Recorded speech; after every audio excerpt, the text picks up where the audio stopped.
Howdy, and welcome to the Lost Rider podcast. It's an honor and privilege to address you in the capacity of an interviewer, reporter, and media member. Too many modern media outlets have forgone the integrity and responsibility required of credible information sources. What you will receive here are straightforward discussions with legislators, agency leaders, biologists, engineers, doctors, and countless other experts that have the answers to questions often circulated as kitchen table issues. The title Lost Rider may be thought of literally as well as in the metaphorical sense. While there has been the instance that I was momentarily a little turned around at night in a wilderness area, the idea of being a lost rider in life, well, that fits most folks at some time. These renderings are coming to you in the form of the 25-year-old radio program, The News from the Camp House. It still airs every Saturday morning at 6:30 a.m. Central Time on KULM 98.3 FM out of Columbus, Texas. The original intent was to relate outdoor topics to the general public. Immediately, it was found that all issues are relatable to the outdoors and that people are people. They all play a role and they all have a vested interest. It's this program's desire to answer common questions about how the world works, how it will operate in the future, and what's the holdup. So please listen, enjoy, and never hesitate to contact us with more questions and feedback. Good morning and welcome to this weekend's edition of News from the Camp House, listening post to the Texas Sportsman Association. This weekend's edition is also brought to us by the Shaw's Bend Social Club, country club folks who don't have a country club. You can also go to thelostriderpodcast.com and listen to any of the shows that you want to listen to that we have taped lately. And you can listen to them anytime you want to listen to them. You don't have to get up at 6:30 on Saturday morning to listen to them. So, tell you what, we're here this weekend with National Shooting Sports Foundation Justin Morissey. Justin, what is your position over there? Yeah, hey Herman, I'm the director of social media. I do a lot with our marketing and our communications and a lot of partnerships in the firearm industry. For listeners out there who don't know who the National Shooting Sports Foundation is or what it is, we are the Firearm Industry Trade Association. So we represent businesses in the firearm trade space, like retailers, ranges, manufacturers, importers, exporters, media, and really any professional who deals in the firearm space. All right, that's a good way to say it. Yes, sir. Okay, now we are looking at show season. A lot of stuff going on. You know, it's all starting up, and SHOT Show is going to be the big one. How many vendors y'all got signed up right now? Well, we have over 2,700 exhibitors. And it should near about 2,800 by the end of next week or by the start of the show the following week. Yeah, it's in Las Vegas, and everybody looks forward to it every year in the industry space. Oh yeah, everybody. It's that's the one.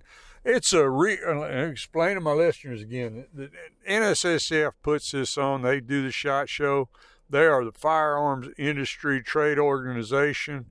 It's not just firearms, Justin. I mean, it's outdoors in general, wouldn't you say? Yep.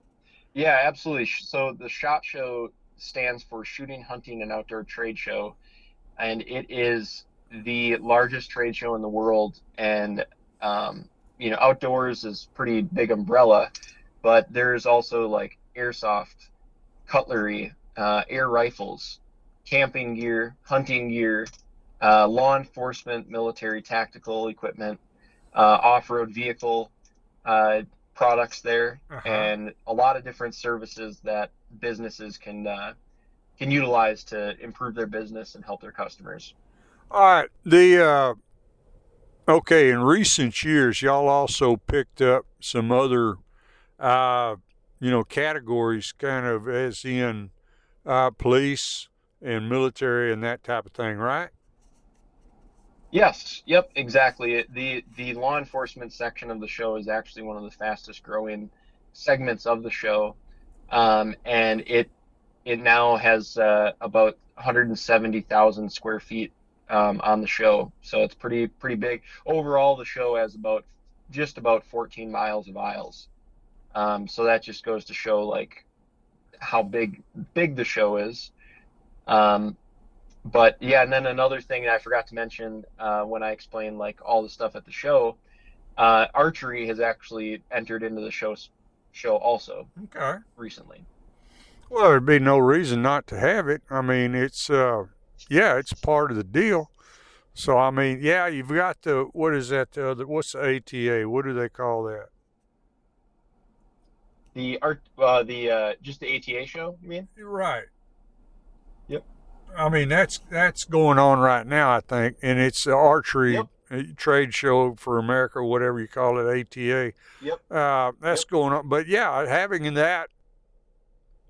archery in conjunction with going on at the SHOT Show, that certainly makes sense.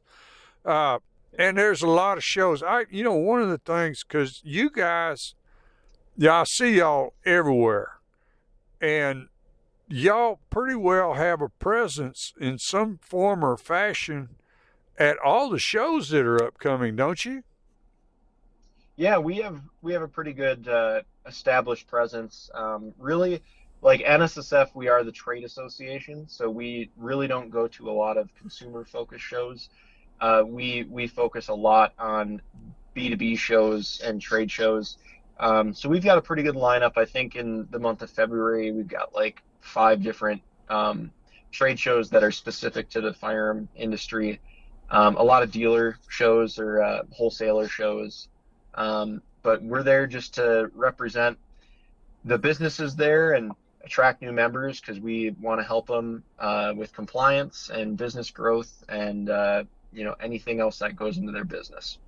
All right. One of the things that I saw the last time I was there was a lot of international business being done immediately after or during the pandemic and immediately after the pandemic.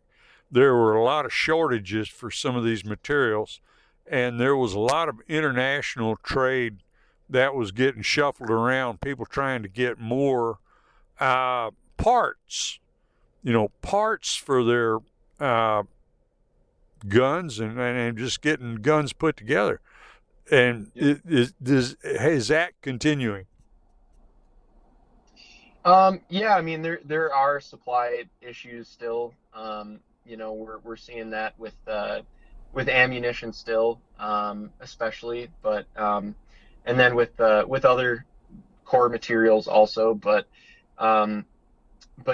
shows like SHOT Show do allow people to come together and find alternate sources, and also just problem solve and figure out how they can make ends meet, to really truly benefit the end user, right, the customer, and try to cut down those costs. So in 2025, we had 126 countries represented at the show. So it is a global trade show. There's a pretty big international presence there. But yeah, we're doing what we can as an industry to try to fix those supply issues. There's a pretty heavy presence with importers and exporters, and yeah, it's very very interesting and challenging space that we've seen, but we're doing what we can. All right, are you pretty much booked up with interviews or appointments throughout the show? Yeah. I mean, I have a pretty I guess well balanced week, Yeah. where I have meetings with key partners, established partners, and also some like influencers, and people who just can like I guess leading voices of the industry. I help set up like production stuff for the show. And so I like to have the ability to be flexible, but also have structure to my day. And I manage the social media team and do a lot with our marketing. So I really try to oversee, or I try to give myself the ability to oversee all of our operations on the marketing side and make sure that we're kind of hitting on all cylinders and being good customer service representatives and all that. All right, you said something about influencers, and that is something that we've been just spinning in circles trying to understand. I've met a lot of people and thought, I said, well, you're an influencer, right? And then they don't want to be, they don't want to be called that. And Yep. I mean, well, that's, I don't know what to do. When I put on programs down here, I have a lot of our supporting members ask me, well, who's going to be there? And I'll tell them who I think is going to be here. And then they say, what influencers? And I kind of get left stranded with that question, because when I ask somebody, I say, well, you're an influencer, right? And they'll go, oh, I don't like to be called that. So okay, so what do I do? I would, maybe change it up. I try to avoid the word influencer too. I try to avoid the term influencer whenever I can also. Like, I mean, let's be real. Everybody has influence. Right. Right? Like varying degrees of influence. I mean, you could have positive influence, negative influence. Like, technically everybody's an influencer. Yeah. I'm a dad I'm a major influencer, right? For my kids. Yeah. And so, like, it really depends on your target audience and who, you're influencing, and the audience you reach or whatever. But I like to call them, I think a common term is also content creator. So there is like that parallel with media members. Like, you do have a platform, you reach people. Like, you are a media member. You are a content creator. To reach people, you need to create content, and therefore you are a content creator. That is how you keep your audience that you have. Right. They're talking about people with 100,000 followers or more. That's what they look for. If their name is if their name is Jim Bob, I am going to call Jim Bob and call him by his name and say, I would love to collaborate with you and, reach an audience and try to align in a way that you can remain authentic and we can get across our message. And, and call him by his name, Jim Bob, and just say, this is what our intentions are. And you, first and foremost, above everything else, your name is Jim Bob. Yeah. That is your title. That is your title. Just be honest. All right. Okay. I'll tell you what. Let's take a quick break. Thank the folks. Let us come on here every Saturday morning. We'll be right back. Thank goodness for all the great sponsors we have here at News from the Camp House. HEB Food Stores. That's Stephen Tice at HEB. He helps me. He helps the community. He's a great man. I'm so thankful HEB loosened him up, lets him go around and sponsor a few things. HEB's got all your food needs. It's the greatest food store we got here in Columbus. Thank goodness for HEB. First State Bank. You go over to the First State Bank, they'll take care of all your loans, all your deposits, your savings, anything you need. Bunch of great hometown people over there. You got Celia Tobias, John Pollock. Everybody over there is looking out for you. Miss Barbara Barta. It's a great bunch of folks at the First State Bank is also sponsoring News from the Camp House. First State Bank takes care of all my business. Baumgart Agency, Susan Baumgart at the Baumgart Agencies, her and Germania. She told me to plug Germania. Germania is an insurance that she likes everybody to know about. The Baumgart Agencies. Miss Susan and I are classmates, been classmates. She got me out of high school, sat right beside her, put us in alphabetical order where I could copy. And Susan Baumgart over at the Baumgart Agency, taking care of all your insurance needs. Lyco Realty, one of the original sponsors of News from the Camp House. Lyco Realty, the oldest real estate company in the county, and for the last 3 years voted the favorite realtor in the county. Lyco Realty, that's Miss Kimberly Johnson. That's Crockett's granddaughter. more kinfolks and classmates and great people from Colorado County. People from Colorado County helping people from Colorado County. That's great. Oh, thank goodness for all these wonderful people come to me want to be sponsors for News from the Camp House. Good morning and welcome to the second half of this week's News from the Camp House. We're here this morning with Justin Morissey, who is the social media guy for the National Shooting Sports Foundation. We're talking about the upcoming SHOT Show, biggest trade show, sporting goods trade show, not sporting goods, hunting and fish, not fishing, hunting trade show, outdoor trade show, biggest one in the world. They're looking at 2,800 vendors, and that is amazing. If it's pretty much it's made for wholesalers and retailers. It's a trade show, and then of course media. But this place, how many people do y'all expect? We should have about 54,000 people in attendance, all in the Venetian and the Caesars Forum, or the Venetian Expo and Caesars Forum, for we call it SHOT Week. It's a full 6 days of festivities around the industry celebration of SHOT Show, and yeah, the main trade show is about 4 days long, so it's pretty intense with that many people. Right. No, it's packed. I mean, it's unbelievable. The floor space, I don't know how to even describe it, because you've outgrown. Hell, a couple of years ago, you outgrown your initial floor space, and how many floors is it? And then you go over into some of this. You have to walk across a bridge and go to Caesars.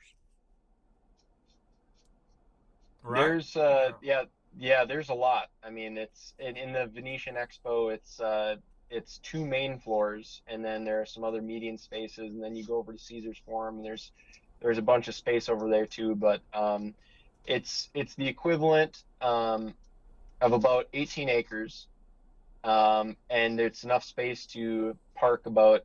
And it's kind of an interesting, quirky fact, about just under 2,600 M1 Abrams tanks, so like military tanks.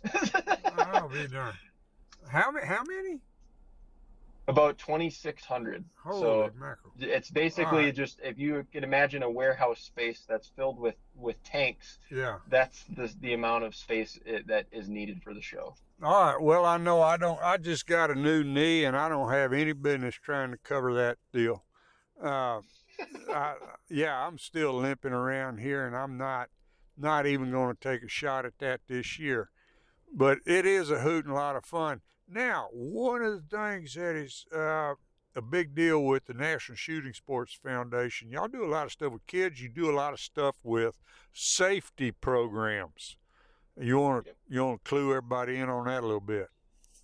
Yeah, absolutely. So, we own the Shooting Hunting Outdoor Trade Show, the SHOT Show. That is a B2B trade show, but NSSF also has a variety of programs, both for businesses and for consumers, for like public awareness. And we work with law enforcement agency partners across the country, and gun owners, and media, etc., to get messages out on the importance of safety with firearms. We are in the business of firearms, so obviously our members produce firearms, they sell firearms, and we think it's like critically important for anyone who is acquiring a firearm to understand the fundamentals of safety, and to really represent the community of gun owners in a positive way. So we have initiatives like Gun Storage Check Week that happens twice a year. It sheds light on the importance of secure storage in the home, mm-hmm. or in your vehicle, or anywhere really. And then there's Project Child Safe. There is National Shooting Sports Month, and there's which is a national celebration of the shooting sports, to encourage people to get out and try, skeet shooting if they've never done that, or action shooting with a pistol. Mm-hmm. And then we've got our Plus One mentoring initiative that is a mentor-focused initiative to recruit mentors and try to build up communities with leaders who want to help others just learn how to become a hunter or target shooter or promote firearm safety, etc. But I did kind of gloss over the Project Child Safe just a little bit. Go ahead. That is one of the biggest firearm safety programs, if not the biggest safety programs in the United States or even the world. We have worked with, we have over 1,700 law enforcement agencies across the country that we distribute locks, gun locks to. They're cable style gun locks. Mm-hmm. And it creates direct access to community members to go to their local police station, for example, and get a cable style gun lock as a basic means of firearm storage. Mm-hmm.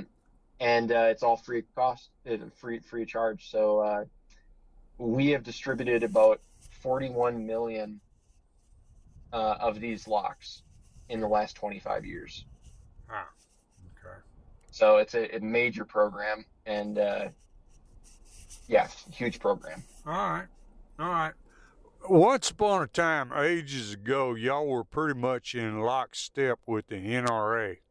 And, I'm talking about 25 years ago. NSSF and the NRA were pretty much joined at the hip. I know there's still an NRA presence at the SHOT Show, but I don't think it's not quite as big a brotherhood as it used to be, is it? I think NSSF we're industry focused, and the NRA is more consumer focused. Okay. There's crossover with both organizations, and we work on a lot of common issues, especially when it comes to legislation that's like anti-gun, that negatively affects both gun owners and the industry. Right. When there's legislation that attacks the industry, it's not only a lot of times attacking the industry, it's also attacking firearm owners, and that's what the NRA represents. Like I said, obviously there's crossover in representation. Yes. But we kind of have our lanes, and work together when it's necessary, and have done a lot of good things together over all the years too. All right. So. I guess one of where I was going with some of that, the NRA does. They will get tangled up in some conservation issues sometime. Y'all pretty much strictly stay in your lane as far as just the shooting aspect, shooting sports. Or no, I'm not right. Go ahead. No, we are involved heavily in conservation related issues. We do a lot, but we're just not quite as vocal as the NRA publicly on that. Okay. We are definitely more surgical when it comes to talking with key players like legislators and public figures for that matter. But we do a lot of advocacy and have a really good relationship with the U.S. Fish and Wildlife Service and state agencies across the country. Okay. And the firearm industry is actually a lot. I know that a lot of people don't know this about the firearm industry, but there's the Pittman-Robertson funds. Yes. That are generated from excise taxes on firearms and ammunition. Mm-hmm. And those excise taxes that manufacturers pay actually goes to the U.S. Fish and Wildlife Service and distributed to state agencies across the country, like the Wisconsin DNR or Texas Fish and Game. Right. And that money goes into conservation projects. So right. The industry is extremely important in that regard, and on Capitol Hill and at the state level as well. Good. Okay. Well, yeah. Set me straight there, because yes, it is. SHOT Show is, hunting show. So yes, absolutely, you're involved in conservation. Oh yeah. Yeah, absolutely. And yeah, one of the things down here, what we always preach is that North American wildlife conservation model. And I just, adamant. Where is it in everybody's letterhead? I believe that everybody out here should be having that in their letterhead, so that it's on everybody's mind. It's in school curriculum, so kids grow up learning how wildlife conservation actually works. And Yep. and hell yeah, everybody always agrees with me, but they don't put it in their letterhead. Yeah. you know. Absolutely. So, Yeah, and it's a substantial funding source through that, and there's a lot of other ways that conservation happens, whether it's through private landowners stepping up and being passionate about habitat management. There are a lot of really good organizations out there too. A lot of them that we partner with. Right. That focus on conservation, like National Wild Turkey Federation, Rocky Mountain Elk Foundation, Pheasants Forever, Ducks Unlimited, National Deer Association, etc. There's a lot of conservation is at our core in our industry, because without those spaces and without those natural resources, a lot of things like hunting and shooting range access and all that wouldn't be possible. Absolutely. All right, Justin, I really appreciate it. We're out of time this morning, but I sure appreciate you being with me, and we need to get you down here for either a conference or a stampede. Absolutely. I would love that. Okay, conference is going to be May the 1st, 2nd, and 3rd in Rockport, and the stampede will be the second weekend in October. So need to put those on your calendar and try to make one. Sure love to have you down there. NSSF is also the sponsor of our Excellence in Craft competition and that banquet on Saturday night. So they play a major role in the Texas Outdoor Writers Association, and we really appreciate it. And I think Justin said they was going to up their ante this year. So, all right, folks. Thanks for listening this morning. Justin, thanks for being with us. And thanks a lot, Herman. You bet. Everybody go out. Y'all have a great weekend. Y'all be safe, have fun, and y'all just remember, pretty much any day is sure a good day to be out in the woods.